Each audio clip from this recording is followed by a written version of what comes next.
this new series that I just started creating. It's called Children of the Nile.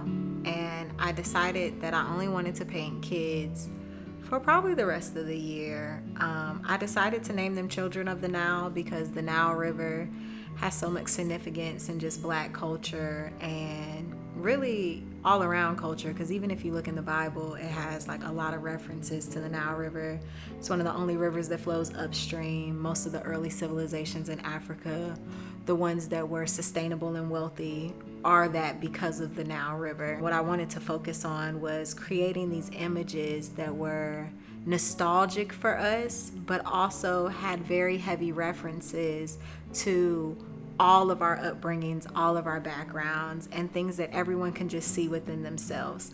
So the first piece is called Shotgun, and there's a little boy and a little girl sitting in the front seat of a car.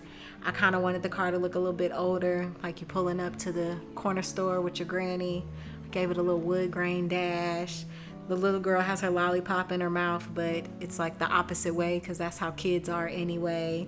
And they're just smiling and they happy. And I made sure that I wanted to give a lot of details to the images themselves, like to the subjects, but just as heavy in details to the background. So my approach with this series was to give a very heavy, strategic, heavy shadowing line when it comes to the subjects. And then when I do the backgrounds, I wanted to do a more traditional shadowing, where it's like more blended, you can say. That way the subjects really pop, but the backgrounds stay very colorful. So with the kids, they have these 5 different color schemes of them. The little boy has plaits in his hair. The little girl has her balls, and they're just happy. And in the background, you got this 7-Eleven with the Slurpee sign. And I'm from Florida, so that's the corner store that you go to.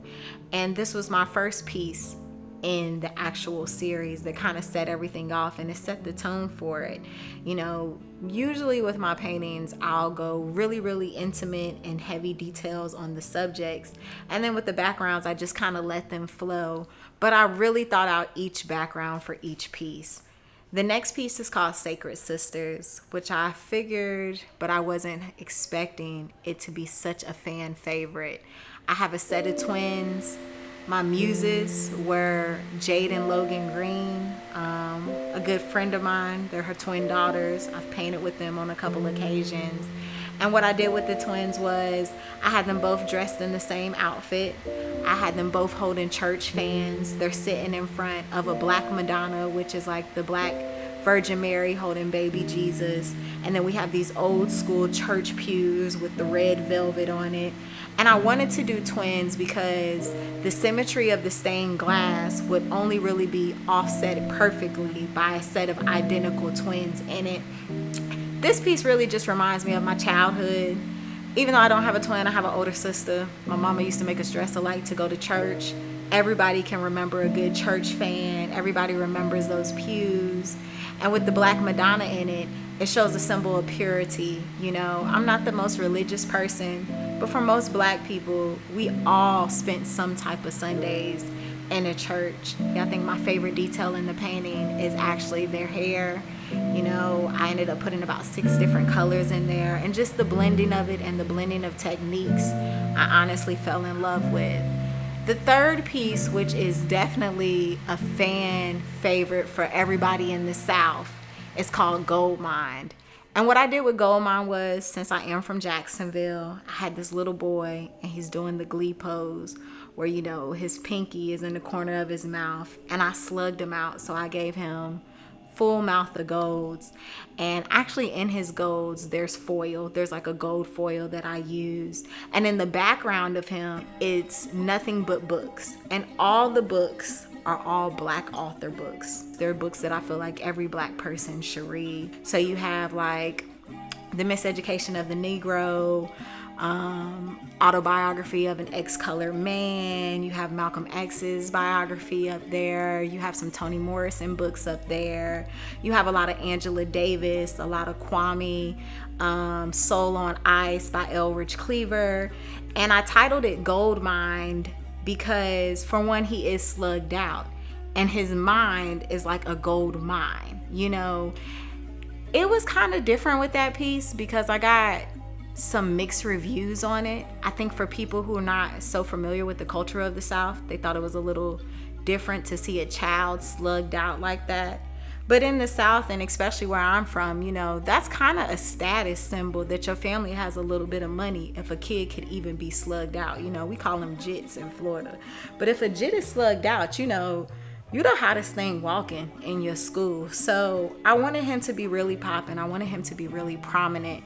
But I also wanted to show reverence to the books behind him, because I took more time thinking about those books than I initially did the kid. I think right now I'm only painting kids because at a point in time we all have this bit of innocence in us and this untouched imagination. As a kid, I think you feel like you're untouchable. And as we get older, a lot of things are tainted in us. And, you know, you get more hurt and you experience more life and you experience a lot of doubt, you know. But as children, the world just seems so limitless. And I'm enjoying that right now with the art, and I'm enjoying the details of the background. You know, I like the fact that my backgrounds in this series have just as much meaning as the subjects that I choose. And I think with each painting as they progress, they just get better and better and better. Right now, I'm really just focusing on color schemes, making sure everything complements each other well. I think I might have maybe like 5 more of these kids in me. I don't know, but right now with the direction that it's going in, I'm feeling like I am very open to what I'm receiving. And I like it. You know, sometimes in art you feel like you're forcing things. Like in my last series, I felt like I was forcing pieces to come together. But kids can just do anything, you know what I'm saying? And the joy that they have in their expressions are so genuine that I just want my art to really mimic that, to the point where when you look at that painting, you see yourself, or you see your child, or you see your niece, or you see your nephew. All these paintings are on display right now at House of Trilogy. They'll be there until December. And the feedback we got on the opening night was just so beautiful, because people were like, wow, these are different. Like, these aren't your regular portraits. And I don't do a traditional portrait style with my paintings anyway. The last series I worked on, Estate, was all in grayscale for my subjects. And this, I wanted to step away from the grayscale, and I really just wanted to focus on making it bold and making it so, you know, breathtaking and captivating and alluring, you know. And I think I got the feedback that I wanted. So I hope you guys enjoy Children of the Nile. I think it's some of my best work. And if you're interested in seeing it, please check it out at House of Trilogy until December 6th.